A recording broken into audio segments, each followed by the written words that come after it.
How's it going, Reef Keepers?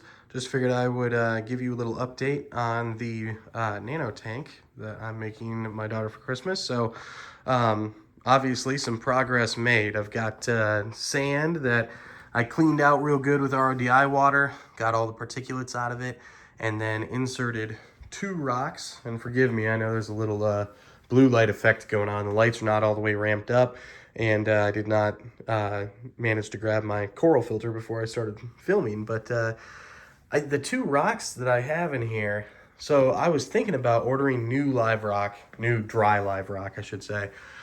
And after I put these 2 pieces in there, I really like how they look. Traditionally, I like shelf rock. Like I like to put large flat pieces of rock in a tank and kind of stack them. But this is a pretty small tank, and arguably when I had it set up for my own purposes, I had too much rock in it and it really messed up the flow. Difficult to get good flow on a tank like this when you overpack it.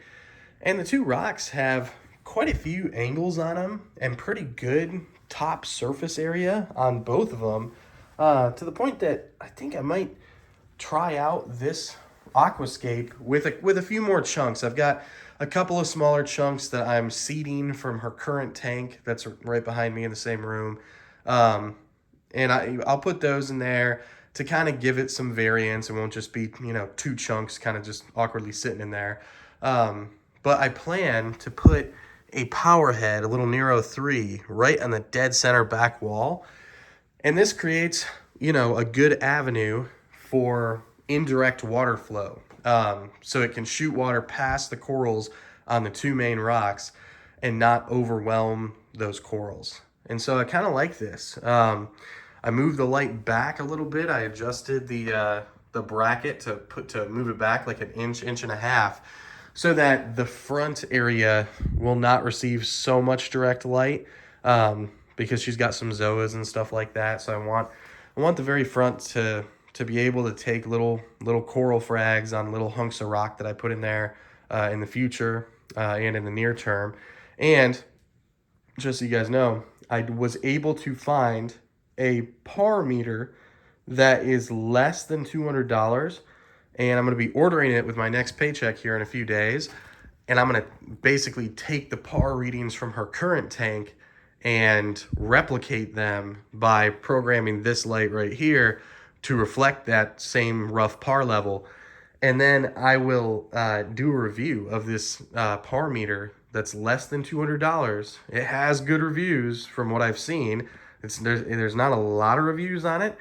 It's like a Chinese special, but you know what? It is aquarium rated, so we're gonna see if this thing holds up, and if it does, what an awesome option, because as you guys know, par meters are incredibly expensive. So, but the notion of taking the guesswork out of this for lighting is certainly piquing my interest. So the next thing I'm waiting on for this is I really, really want her RODI or her auto top off, little Chinese auto top off to come in. It's just a little optical sensor one. I use them on everything.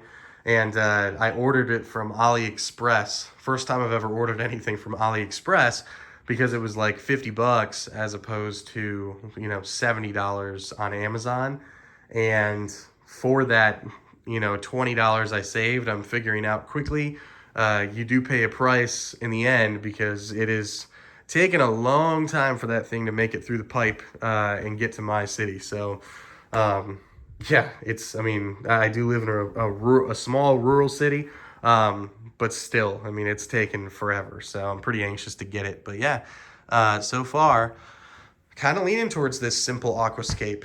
Not what I usually do. I usually do a lot of rock, but I actually think this looks, looking at it dead on, looks pretty decent. So I'll play around with it. Those 2 chunks may, slide around a little bit, but overall, I liked it better than I thought I would. When I put those 2 in there, I was like, maybe I saved the money on buying a bunch of new Marco shelf rocks. So, all right, guys, let me know what you think of it. And if you're enjoying the series and just enjoying the videos in general, please like and subscribe. I appreciate it. Thanks.